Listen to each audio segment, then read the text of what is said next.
అడుగంటిన జిలాలు, ఎండిపోతున్న పొలాలు, రైతన్నకు తప్పని కన్నీళ్లు. మళ్లీ పాత రోజులొచ్చాయని రైతుల ఆవేదన. కాల్వ నీటిని విడుదల చేయని అధికారులు, 1000 ఫీట్లు బోరు వేసినా రాని చుక్క నీరు. గ్రామాల్లో చక్కర్లు కొడుతున్న బోరు బండ్లు. కేసీఆర్ పాలనలో నీళ్లకు రంది లేదంటున్న అన్నదాతలు.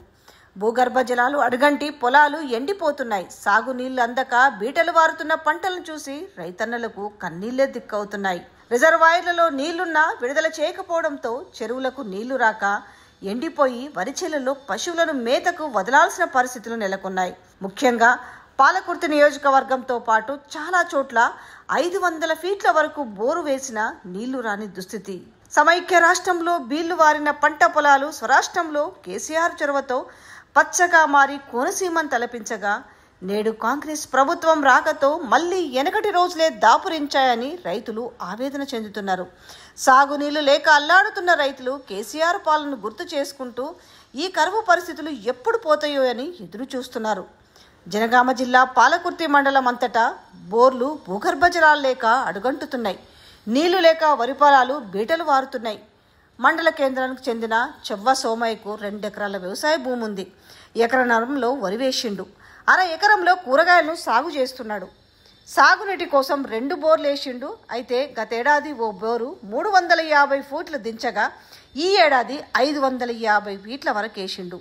2 బోర్లలో నీళ్లు పడలేదు. దీంతో తాను చేసిన ఎకరంన్నర వరి పొలం బీటలు వారి ఎండుతున్నది. కూరగాయల పంట కూడా ఎండుతుండడంతో సోమయ్య కన్నీళ్లు పెట్టుకుంటున్నాడు. గతంలో 10 ఏళ్ల క్రితం పంటలు ఎండి కరువును చూశాం. ఈ ఏడాది కూడా పంటలు పండగ కరువును చూస్తున్నాం. భూగర్భ జలాలు అడుగంటడంతో బోర్లలో చుక్క నీరు లేని పరిస్థితి దాపురించింది. ఎర్రబెల్లి దయాకర్ రావు మంత్రిగా ఉన్నప్పుడు ఈ ప్రాంతమంతా సస్యశ్యామలంగా ఉండేదని రైతులు చెప్తున్నారు. అలాగే దేవరుప్పల మండలం సీతారాంపురం జంటంగి కుంట కింద రైతుల వరి పొలాలు నెర్రెలు బారుతున్నాయి. కుంటలో నీరు లేక భూగర్భ జలాలు పూర్తిగా అడుగంటాయి.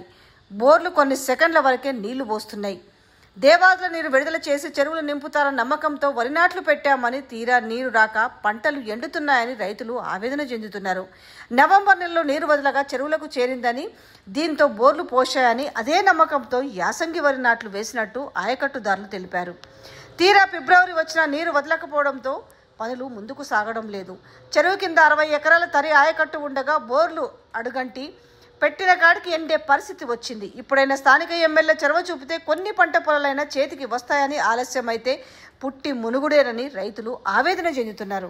గత కేసీఆర్ ప్రభుత్వ హయాంలో కాల్వలు తవ్వి గోదావరి జలాలు విడుదల చేయడంతో మండు వేసవిలోనూ చెరువులు, కుంటలు, మత్తలు దుంకేవి. బావులపై నిర్మించిన చెక్ డ్యాముల్లో ఏడాదంతా పుష్కలంగా నీరుండేది. ఫలితంగా భూగర్భ జలాలు పెరిగి బావులు, బోర్లు నీటితో కలకల్లాడేవి. దీంతో భూములని పచ్చని పొలాలతో కోనసీమను తలపించేవి. రిజర్వాయర్లు, చెరువుల నిండా నీళ్లుండడంతో రైతులు పడావుపడ్డ భూములను సైతం సాగులోకి తీసుకొచ్చి వ్యవసాయాన్ని పండగలా మార్చారు.